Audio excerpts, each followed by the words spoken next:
Hey, look here, what going on to all my convicted felons? Hey, that boy Donald Trump trying to do y'all a favor. But I'm gonna say this. Some of y'all don't need this favor. Peep this out. The Justice Department is releasing plans to create a process for those with criminal convictions to restore their gun rights. So this decision sparking alarm that it will return firearms to those of convicted violent crimes. The interim rule follows an executive order from President Donald Trump last month directing a review of the country's gun restrictions to assess any ongoing infringements.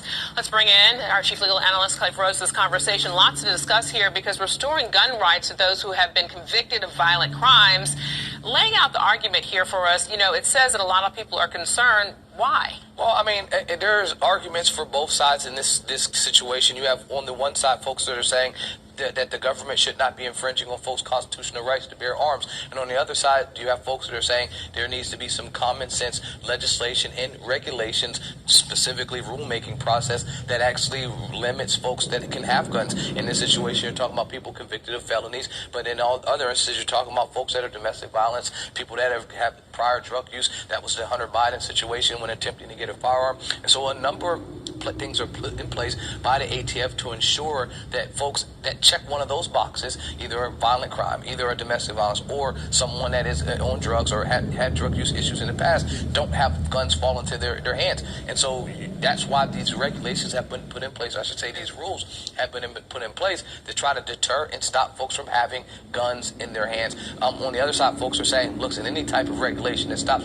folks from getting access to guns is a bad idea. And right now, that fight has been going on for a long time, and this is the president saying, I want to get an examination of that in February. And today, this interim rule, is something that the ATF is saying, as they go forward, will be the new rule. So the DOJ now, under this proposal, they were very specific about who this would benefit. Explain that a little bit. I mean, you're talking about folks with violent crimes. I mean, this is it's as specific as you can get. At the end of the day, these are folks that typically, if you were convicted of a crime, you would have been barred from having access to a firearm. And now they're saying, no, you will not be barred from having access to a firearm. And so that's why I say I have mixed feelings about this, specifically as someone that defends people that are charged with these types of crimes.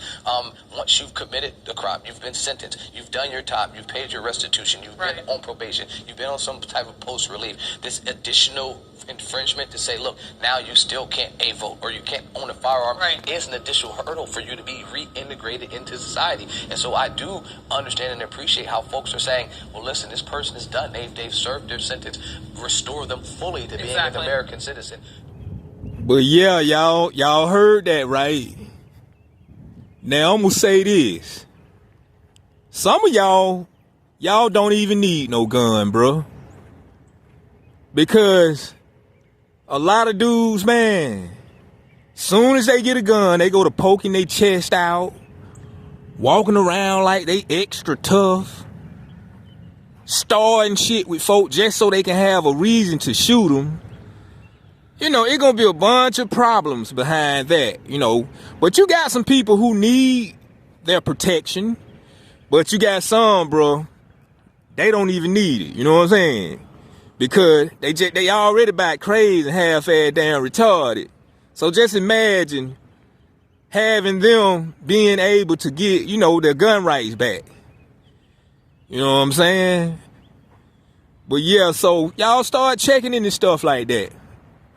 I'ma holler at y'all.